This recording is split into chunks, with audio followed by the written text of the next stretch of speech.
नारायण नारायण नारायण। श्रीमद् भागवत कथा में आज श्रवण करेंगे श्री सीता जी द्वारा गौरी पूजन, राम लक्ष्मण का स्वयंवर मंडप में आगमन। सच्चिदानंद रूपाय विश्वोत्पत्त्यादि हेतवे तापत्रय विनाशाय श्री कृष्णाय वयम नमः। बोलिए बाल कृष्ण लाल की जय। श्री सीता जी द्वारा गौरी पूजन।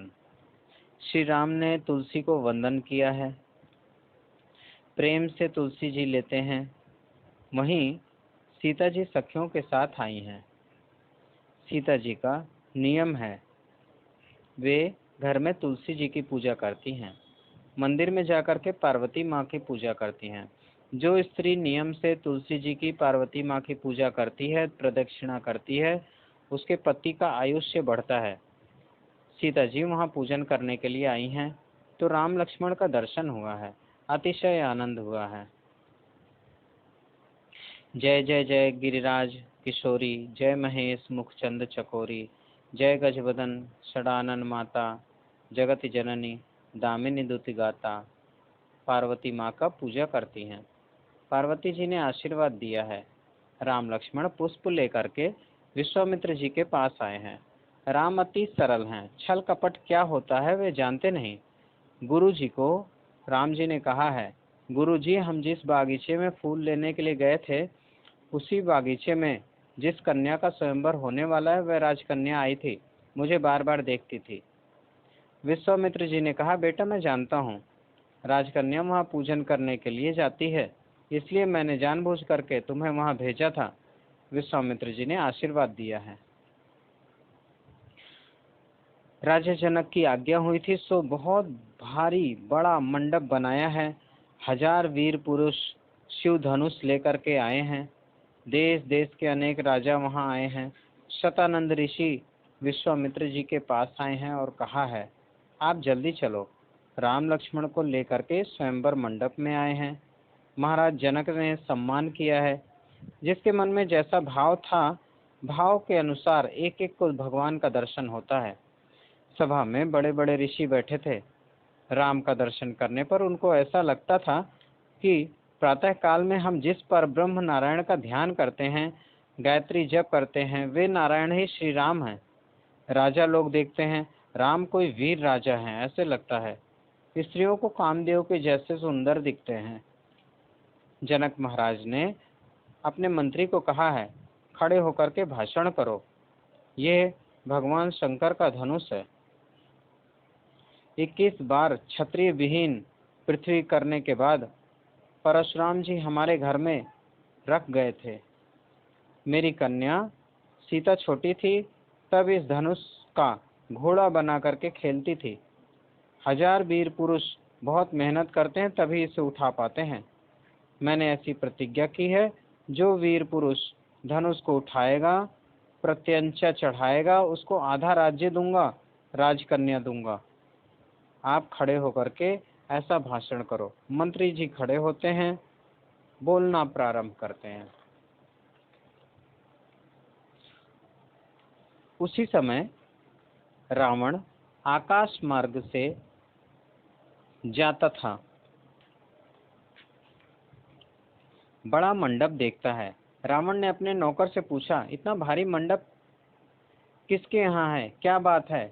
नौकर ने कहा, मैंने ऐसा सुना है जनकपुरी में राजा जनक की कन्या का स्वयंवर है।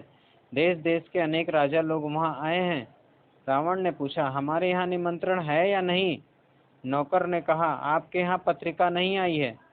रावण को आमंत्रण नहीं था, बिना आमंत्रण के वहाँ आता है। आकाश मार्ग से जाता था, मंडप में उतरा है। जनक राजा को कहा, ऐ जनक, मैं राजा नहीं हूँ क्या? मुझे निमंत्रण क्यों नहीं दिया? ये तुमने मेरा अपमान किया है। मैं लड़ने के लिए आया हूँ, मुझे युद्ध करना है। महाराज जनक घबराए हैं, मेरी कन्या के लगन में ये पाप कहाँ से आ गया? युद्ध करने की बात करता है। जनक राजा ने हाथ जोड़ करके कहा है, क्षमा करें, मैंने अपने मंत्री जी को कहा था कि सभी राजाओं को निमंत्रण देना है। आपको निमंत्रण ना दिया हो तो यह मंत्री जी की भूल है, मेरी भूल नहीं है। मैं क्षमा मांगता हूँ। अब मैं वृद्ध हो गया हूँ। अति वृद्ध के साथ आप जवान वीर युद्ध करो, यह शोभा नहीं देता। मैं क्षमा मांग रहा हूँ, ये मेरी भूल है, मंत्री जी की भूल है। रावण क्रोध में बोलता है, बुलाओ बुलाओ, मंत्री को बुलाओ।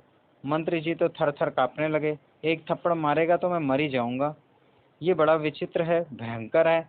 रावण मंत्री जी को पूछता है, मेरा नाम तुमने सुना था कि नहीं सुना था? क्या मैं राजा नहीं हूँ? पत्रिका क्यों नहीं भेजी? मंत्री जी ने हाथ जोड़ करके कहा, आपके नाम की पत्रिका मैंने लिखाई है।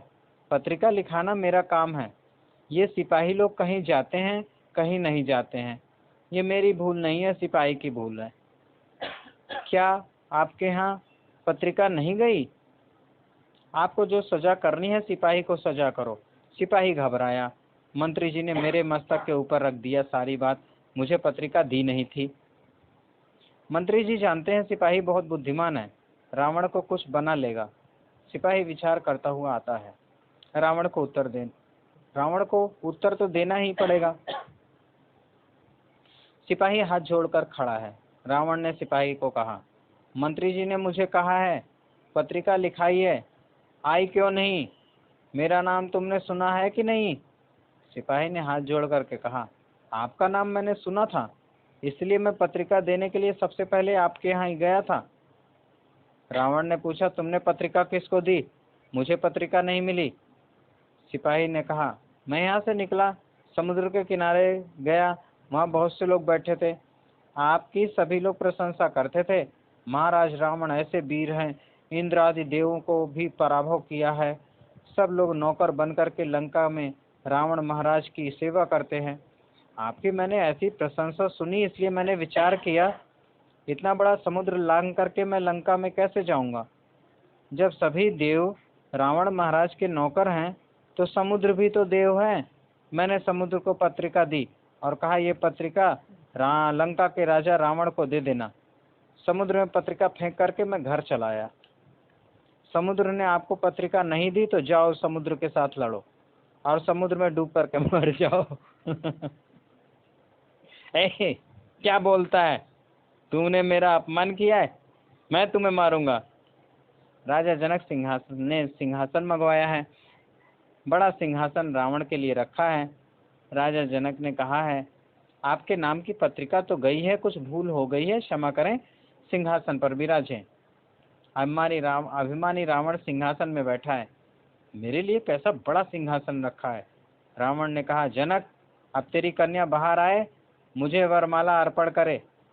महाराज जनक ने कहा, महाराज ऐसा नियम है, धनुष भंग ना हो तब तक राजकन्या बाहर नहीं आएगी। अभिमानी रावण अपनी प्रशंसा करने लगा, तुम लोग अभी रावण महाराज को जानते ही नहीं हो। इस धनुष में क्या है? शंकर पार्वती कैलाश पर बैठे थे, तब मैं शंकर पार्वती के साथ कैलाश को मैंने उठाया था। ये तो जूना पुराना धनुष है, एक धक्का मारूं तो टूट जाएगा। धनुष में क्या है? ऐसा मूर्ख था, अपनी प्रशंसा करने लगा। आत्म प्रशंसा मरण है, जो आत्म प्रशंसा करता है उसकी शक्ति का नाश होता है।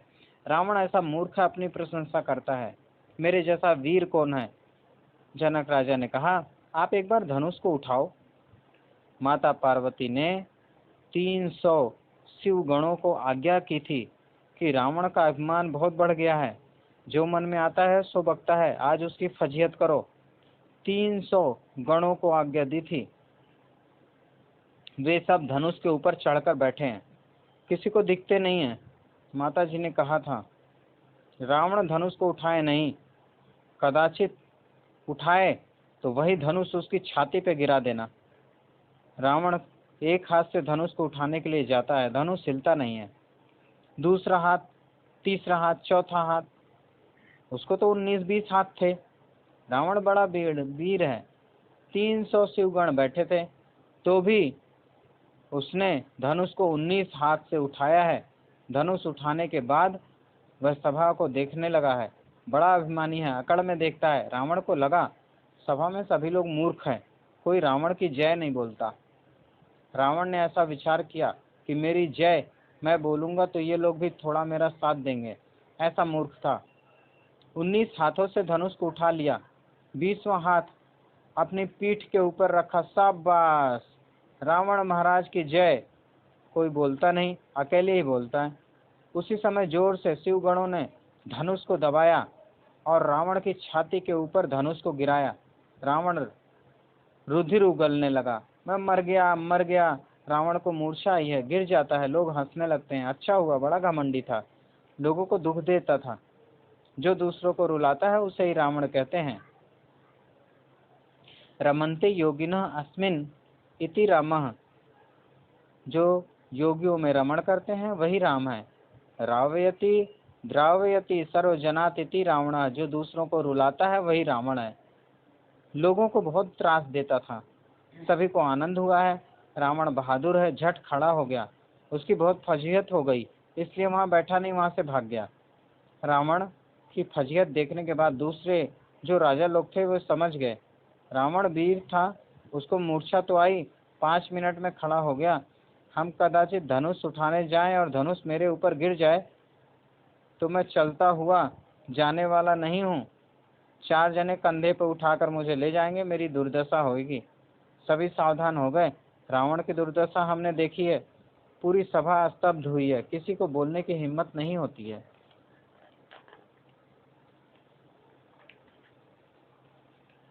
उसी समय विश्वामित्र जी ने रामचंद्र जी को आज्ञा दी है। उठऊ राम भंजऊ भव चापा, मेटऊ तात जनक परितापा। रामचंद्र जी ने गुरुदेव को वंदन किया है। गुरुदेव ने आशीर्वाद दिया है। धीरे धीरे प्रभु शिव धनुष के पास आए हैं। भगवान सभी को मान देते हैं। भगवान शिव के धनुष को वंदन किया है। यह भगवान शंकर का धनुष है। विष्णु सहस्त्रनाम में भगवान के 2 नाम हैं, अमानी मानदो मान्य, सबको मान देते हैं। शिव जी को आश्चर्य हुआ है, मेरे धनुष को वंदन करने की क्या जरूरत थी, राम जी मुझे कितना मान देते हैं। प्रभु ने लीला में धनुष उठाया है। धनुष को जब उठाते हैं, बिजली जिस प्रकार चमकती है, धनुष से तेज निकलता है। सबकी आंखें बंद हो गई हैं, तेज सहन नहीं हुआ। उसी समय भगवान ने अनायास धनुष को नवाया। कड़कड़ कड़कड़ की आवाज हुई है। धनुष के 2 टुकड़े हुए हैं। कैसे उठाया, कैसे झुकाया, कैसे नवाया, बराबर किसी ने नहीं देखा। ठीक से किसी ने भी नहीं देखा, बस धनुष के 2 टुकड़े हो गए हैं। विश्वामित्र जी को आनंद हुआ है। विश्वामित्र जी ने राजा जनक से कहा है, अब श्री सीता जी पधारे, मेरे राम को विजय माला अर्पण करें। साक्षात महालक्ष्मी ही श्री सीता जी हैं। अलौकिक सौंदर्य, अलौकिक श्रृंगार का वर्णन कौन कर सकता है। हाथ में विजय माला है। दाहिनी ओर 8 सखियां, बाई ओर 8 सखियां मंगल गीत गाती हैं। श्री सीता जी धीरे धीरे आती हैं।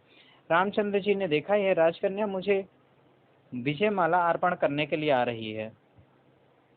उसी समय राम जी को कौशल्या माँ की याद आती है। गुरुदेव की आज्ञा से मैंने धनुष भंग तो किया, माता पिता की आज्ञा के बिना मैं लगन नहीं करूंगा।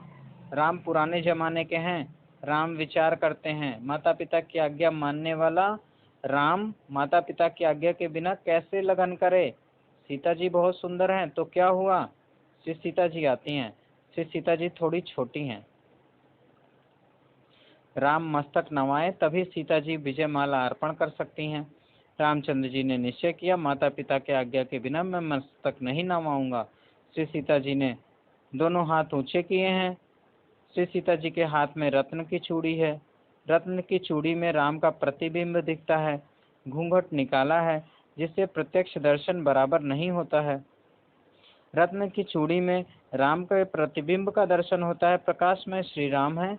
राम का मुख चंद्र के समान अति शीतल, सबको आनंद देने वाला है। करोड़ों कामदेव से भी राम अति सुंदर हैं। सीता जी को रामचंद्र जी का प्रतिबिंब रत्न की बंगड़ी में दिखता है। सीता जी को समाधि लगती है। विश्वामित्र जी ने देखा है, राजकन्या ने दोनों हाथ ऊंचे किए हैं, राम मस्तक नहीं झुकाते हैं। विश्वामित्र दौड़ते हुए गए हैं। राम जी के कान में कहा है, राम मैं जब अयोध्या गया था तब तुम्हारे माता पिता के साथ सब बातें हुई हैं। माता पिता की बहुत इच्छा है कि राम का लगन हो। तुम्हारी माँ बहुत प्रसन्न होगी, तुम्हारे पिता को बहुत आनंद होगा। रामचंद्र जी ने पूछा, है लगन हो ऐसी माता पिता की इच्छा तो है, किंतु इसी कन्या के साथ लगन हो ऐसी इच्छा है क्या? विश्वामित्र जी ने कहा, हाँ, इसी कन्या के साथ हो ऐसी इच्छा है। कौशल्या माँ ने सीता जी की प्रशंसा बहुत सुनी थी। कौशल्या माँ की बहुत इच्छा थी सीता जी बहुपुत्र वधू बने।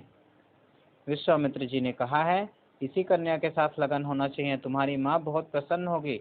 राम जी ने कहा, माँ की आज्ञा है तब मैं मस्तक नवाता हूँ। रामचंद्र जी ने मस्तक नवाया है। सखियां श्री सीता जी को सावधान करती हैं। श्री सीता जी को समाधि लगी हुई है, सखी सावधान करती है। प्रभु ने मस्तक नवाया है, तब सीता जी ने विजयमाला अर्पण की है। नाचत गावत सखी सहेली, सिय जयमाल राम उर्मिली। सीता जी विजयमाला अर्पण करती हैं। श्री सीता जी को स्वर्ण सिंहासन में बिठाया है। जनकपुरी की प्रजा बहुत भाग्यशाली है। स्वर्ण सिंहासन में श्री सीताराम जी का दर्शन करती है, अति आनंद होता है। इस मनोहर जोड़ी को किसी की दृष्टि न लगे, किसी की नजर न लगे। वस्त्र आभूषण लेकर के सभी उनकी नजर उतारते हैं, दृष्टि उतारते हैं। स्वर्ण सिंहासन में विराजमान श्री सीताराम जी के दर्शन में तृप्ति नहीं होती है। नारायण नारायण नारायण। श्रीमद् भागवत कथा में कल श्रवण करेंगे रामायण के विभिन्न कांडों का तात्पर्य। श्री भागवत भगवान की है आरती, पापियों को पाप से है तारती। ये अमर ग्रंथ, ये मुक्ति पंथ, ये पंचम वेद निराला, नव ज्योति जगाने वाला। हरि नाम यही, हरि धाम यही, जग मंगल की है आरती। पापियों को पाप से है तारती। ये शांति गीत पावन पुनीत, पापों को मिटाने वाला, हरि दर्श कराने वाला। है सुख करनी है दुख हरणी, मधुसूदन की है आरती। पापियों को पाप से है तारती। ये मधुर बोल जग फंद खोल, सन्मार्ग बताने वाला, बिगड़ी को बनाने वाला। श्री राम यही घनश्याम यही, श्री राम यही घनश्याम यही, प्रभु के महिमा की आरती। पापियों को पाप से है तारती। श्री भागवत भगवान की है आरती। पापियों को पाप से है तारती। कर्पूर गौरम करुणावतारम संसार सारम भुजगेन्द्रहारम, सदा वसंतम हृदयारविंदे भवम भवानी सहितम नमामि। नीलाम्भुश्यामल कोमलांगम सीता समारोपित वाम भागम, पाणौ महाश्चैक चारुचापम, नमामि रामं रघुवंशनाथम, नमामि रामं रघुवंशनाथ।